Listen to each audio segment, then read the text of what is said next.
स्वामी प्रसाद को यूं कहना चाहता हूं, मेरे पास एक डंडा पड़ा मेरी गाड़ी में रखा रहता है, उसमें तिल कील लगा रखी है। 10 मारूंगा तो इंटू 30 हो जाएगी, 30 सुराख कर दूंगा उसके पिछवाड़े में।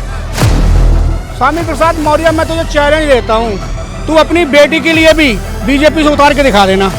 रही बात तेरी स्वामी प्रसाद मौर्य था तो तू आजा चौड़े में, तुझे सीधा हम कर देंगे। नमस्कार, मैं शालिनी झा और आप देख रहे हैं सौगंध टीवी। बागेश्वर धाम के पीठाधीश धीरेंद्र शास्त्री को इन दिनों कई लोगों ने जो है वो चैलेंज किया। अब चैलेंज किया है समाजवादी पार्टी के नेता स्वामी प्रसाद मौर्य, जो वैसे ही इन दिनों अपने बयानों को लेकर खूब चर्चा में थे। उन्होंने जो है बागेश्वर धाम के पीठाधीश धीरेंद्र शास्त्री को ये चैलेंज किया कि अगर आप में शक्ति है तो चीन का विध्वंस करके दिखा दीजिए। हमारे साथ इस वक्त देश की जनता मौजूद है जिनसे जानते हैं कि स्वामी प्रसाद मौर्य जो वैसे ही अपने बयानों के वजह से सुर्खियों में थे, उन्होंने तो अब सीधा सीधा धीरेंद्र शास्त्री को चैलेंज कर दिया है कि अगर शक्ति है तो चीन का विध्वंस करके दिखा दीजिए। देखिए, धार्मिक शक्ति सदा अदृश्य होती है, अदृश्य, ठीक है।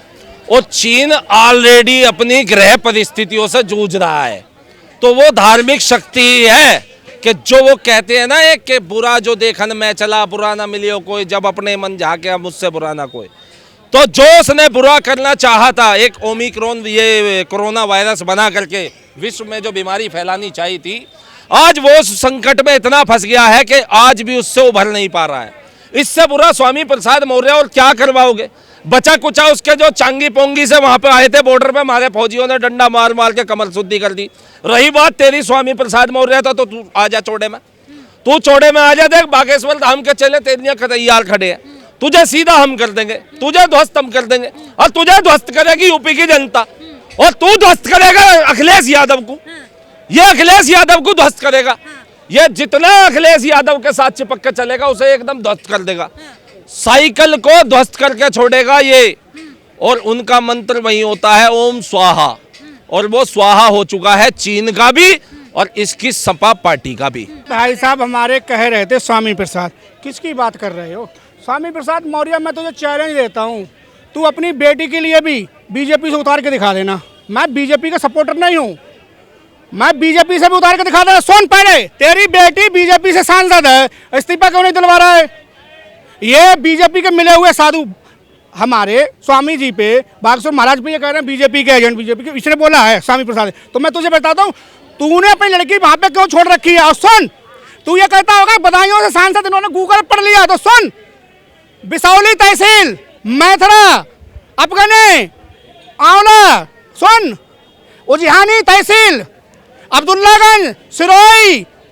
भाई साहब 40-50 के नाम गिना दूंगा, अगर तू सुनेगा सच्चाई से मैं कहता हूँ, बिना आधार कार्ड से इन बधाइयों में मेरी रिश्तेदारियां हैं। और मोदी जी भी कान खोल के सुन लो, जो हमारे हिंदू धर्म का अपमान करेगा, चाहे मोदी हो या कांग्रेस हो, हम उसका विरोध करेंगे। क्यों करेंगे? जो हमारे धर्म पे करते हैं। हम स्वामी प्रसाद मौर्य का चैलेंज करते हैं, किसी भी अदर धर्म पे वो करके दिखा दे, अगर उसका गर्दन सरकलम से धड़ दूसरे दिन ना हो जाए, क्योंकि हम हिंदुओं की मर्यादा मत लांग। स्वामी प्रसाद मौर्य, तेरी बेटी मेरे बधाइयों से सांसद है और वो वोट भी मांगने गई, तो इतनी तो पावर रखता हूं, इतनी पावर रखता हूं, मीडिया के सामने खुला चैलेंज करता हूं, इतनी पावर रखता हूं कि तेरी इन 20 गांव की मैं एंट्री करता हूं। 20 गांव में लड़की अगर एंट्री एक भी गांव में कर गई तो मैं अपनी बाप की संतान नहीं, एग्रीमेंट का मुंह मुड़ा के गधे पे काला मुंह करके दिल्ली में घूमूंगा। कुछ लोग होते हैं दल बदलू नीतीश कुमार जैसे बिहार वाले, ठीक है, वही जो अजीत सिंह थे, दल बदल के अपनी पार्टी, बाप जो है प्रधानमंत्री रह चुका है चौधरी चरण सिंह, और सम्माननीय आदमी था चौधरी चरण सिंह, आज भी सम्मान की दृष्टि से देखा जाता है। लेकिन बेटों ने जो है सब खत्म कर दिया राजनीति करके। ऐसे ही ये स्वामी प्रसाद मौर्य है, यहाँ बाप अपनी बेटी का भविष्य खराब करेगा, कहना भाई का, यहाँ वही बाप अपनी बेटी के भविष्य पे लात मारेगा। ये राजनीति के चलते, ये पहले बसपा में था, जो आज ये दलित का टैग लगाते हैं ना, ये पहले बसपा में था। और ये वो कह रहे हैं कि हम शूद्र हैं। अखिलेश यादव ने आज तक इसको जो है इसके ऊपर इतनी सी टिप्पणी नहीं करी कि रामचरितमानस का इसने जो निरादर किया है, और उल्टा उन्होंने कह दिया हम शूद्र हैं। जब कहा इनका शूद्रपना चला गया था, जब मुजफ्फरनगर में वो जो बिटिया थी जिसे मुसलमानों ने छेड़ा था, वो भी शूद्र थी, वो भी दलित बेटी थी। उल्टा उनके भाइयों का पीटा मुसलमानों ने, मुकदमा लगाया पुलिस ने उनके भाइयों के ऊपर। जब जाकर के 36 बिरादरियां हिंदू बन के आई थी और सालों का तेल गिर दिया था। और हिंदू अब जाग चुका है, और मेरी बहन अब हिंदू इतना जाग चुका है, इतना जाग चुका है, कहना मेरे भाई का, अब वो किसी राजनीतिक पार्टी से कोई मतलब नहीं रखता है। अब उसका मतलब केवल और केवल एक लक्ष्य है, राष्ट्रहित सर्वोपरि, राष्ट्रहित सर्वोपरि और धर्मो रक्षति रक्षित है। मदनी जैसों को जवाब देने का समय आ गया है। क्या कहेंगे अंकल, कितने सहमत हैं आप अंकल सर? मौर्य जो है और उसकी party, they are fighting for survival. वो अपने जीवन से उनकी पार्टी जूझ रही है, खत्म होने के कगार पे है वो पार्टी। और दूसरी बात ये है, दूसरी बात जहां तक चीन की है, डिफेंस मिनिस्टर जब ये मुलायम था तब चीन से पंगा लेने में क्या डर था, तब कहां गया उसका। आज इनको याद आ गया है कि चीन से लड़ाई करो, जब मुलायम सिंह खुद प्राइम मिनिस्टर, जो अपना डिफेंस मिनिस्टर था, डिफेंस मिनिस्टर रहा है, डिफेंस मिनिस्टर होते हुए इसने चीन से मुंह काला करवा करके हिंदुस्तान रहता था, नजरें झुका करके हिंदुस्तान रहता था। कांग्रेस जिसने अपने दोनों हाथ जोड़ करके हजारों किलोमीटर जमीन जो है वो दी है, नेहरू के टाइम में हजारों किलोमीटर जमीन ऐसे ही दे दी है। आज ये लोग जो डरपोक हैं, आज इस सरकार को कह रहे हैं कि चीन का सामना कैसे करोगे। अरे चीन का सामना, हम तो विश्व के लीडर बनने के तैयार हैं। धीरेंद्र शास्त्री को कहा है कि अगर आप में शक्ति है, ताकत है, तो चीन का भी ध्वंस कर दीजिए। कहीं ऐसा तो नहीं है क्योंकि वो खुले तौर पर सनातन धर्म के बारे में बात करते हैं, इसलिए उन पर तमाम आरोप लगाए जा रहे हैं? ऐसा है, सनातन धर्म पर आरोप लग रहा है, वो ये उसके कहने का मतलब ये है कि ये जो सरकार है ये सनातन धर्म की सरकार है, क्योंकि लड़ाई तो आम आदमी तो करने जाएगा नहीं, लड़ाई तो सरकार से के थ्रू ही होगी ना। तो इस कारण से उनकी जो बकवास है, ये लोग जो हैं हिंदू विरोधी हैं। कभी ये रामायण की प्रतियां जलाते हैं, कभी रामचरितमानस की प्रतियां जलाते हैं, कभी ये राम मंदिर के ऊपर गोलियां चलवाते हैं। तो ये लोग हिंदू विरोधी हैं और इनके अंदर इस समय जलन इतनी ज़बरदस्त है हिंदुओं के खिलाफ कि ये चाहते हैं कि किसी ना किसी तरह से जो लोअर कास्ट के वोट हैं वो उनको मिल जाएं, परंतु ऐसा कभी नहीं होगा। तो आपको लगता है कि वाकई में स्वामी प्रसाद मौर्य जो हैं वो हिंदू विरोधी हैं? देखिए, मैं आपके यहाँ शुरू करूँगा। जय बालेश्वर जी, बहुत मान्यता है इनकी। जय श्री राम। अब उसका भव्य मंदिर भी अब लोग देखने दर्शन करने जा सकते हैं।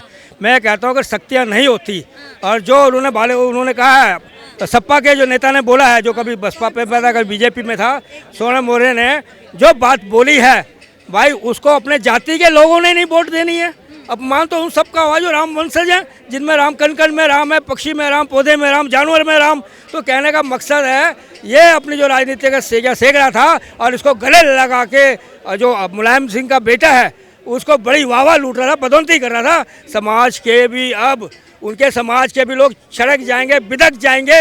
अब इनको जो पहले से भी कम वोटें मिलनी है और इनको जो तमाचा है आने वाले वक्त में जनता अपने वोटों से देगी। जय श्री राम। क्या कहना चाह रहे हैं आप? स्वामी प्रसाद मौर्य जी का जो बयान है, मैं बस इतना से कहना चाहूँगा, क्योंकि वो भी एक हिंदू हैं, पर किस परिप्रेक्ष्य में उन्होंने ये बयान दिया है, उनका एक वोट बैंक होगा।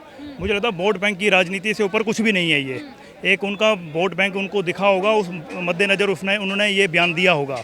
मैं तो बस यही कहना चाहूँगा कि आज हिंदुस्तान के आप चारों तरफ दृष्टि लगाओ, चाहे श्रीलंका की हाल देख लो, पाकिस्तान के बुरे हाल हैं, बांग्लादेश की हालत ख़राब होने वाली है, चीन की हालत आज की डेट में बहुत ख़राब है, उनका जीडीपी आप देखो। आज हिंदुस्तान ही एक ऐसा देश है जो जीडीपी और हर क्षेत्र में बहुत ऊंचाइयां छू रहा है। तो मुझे लगता है कि जो आज की प्रेजेंट लीडरशिप है उसको हमें अप्रिशिएट करना चाहिए, और जो वो काम कर रहे हैं, इस तरह के जो माहौल बना हुआ है, इकोनॉमिकली जो माहौल बना हुआ है, उस माहौल में भी सर्वाइव कर रहे हैं। आज हमारा इन्फ्लेशन 4.5 के आसपास पहुंच चुका है। तो मुझे लगता है कि जो हमारी प्रेजेंट गवर्नमेंट है, नरेंद्र मोदी जी के लीडरशिप में जो काम कर रही है वो बहुत ही गुड गवर्नेंस दे रही है, बहुत ही अच्छा काम कर रही है।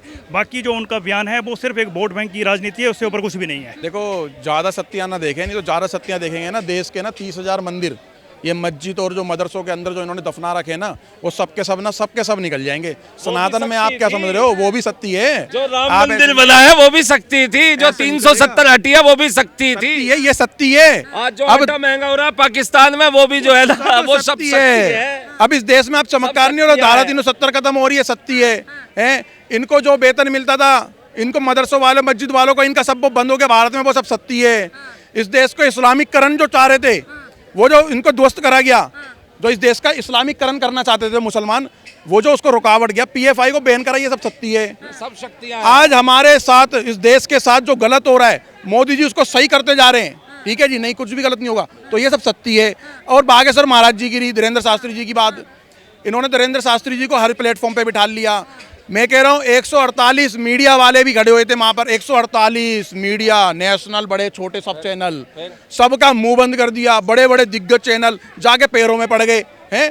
वो सत्य नहीं है। अब तुम्हें क्या सत्य चाहिए भैया? धीरेन्द्र शास्त्री से सत्य क्या देखना चाहते हो? कॉलोनियों में जा करके, ठीक है ना, जो लोग अपने घरों से भगवानों की तस्वीरें फेंक चुके थे, ये शक्ति ही तो है। उनकी आस्था को वापस पुनर्जीवित किया। मैं बता रहा हूँ, ये शक्ति नहीं है। ऐसा है, इससे बड़ी शक्ति और क्या हो सकती है? धीरेन्द्र शास्त्री स्वामी प्रसाद मौर्य, तेरे में थोड़ी बहुत शक्ति है तो जा अपने बाप मदनी के पास और बनवा ले इस्लामिक राष्ट्र, और होगा भी, और देख शक्ति तुझे दिखाएंगे बागेश्वर धाम। मदनी क्या पता भैया, हो उनके बाप, पता कौन अब्दुल चाचा आया इनके घर पे, बनेगा हिंदू मैं तो स्वामी प्रसाद को यूं कहना चाहता हूं, मेरे पास एक डंडा पड़ा, मेरी गाड़ी में रखा रहता है, उसमें तिल कील लगा रखी है। 10 मारूंगा तो इंटू 30 हो जाएगी, 30 सुराख कर दूंगा उसके पिछवाड़े में।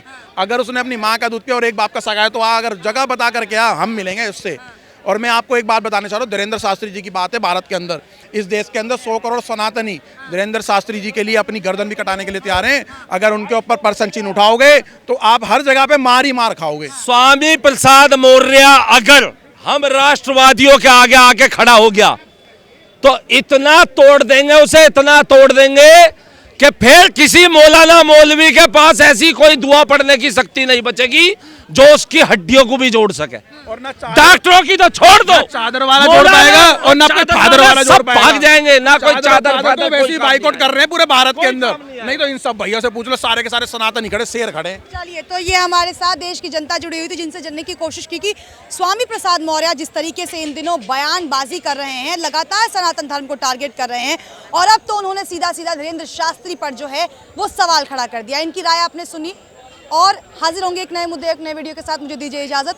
देश और दुनिया की तमाम बड़ी खबरों के लिए सौगंध टीवी को लाइक, शेयर और सब्सक्राइब करें।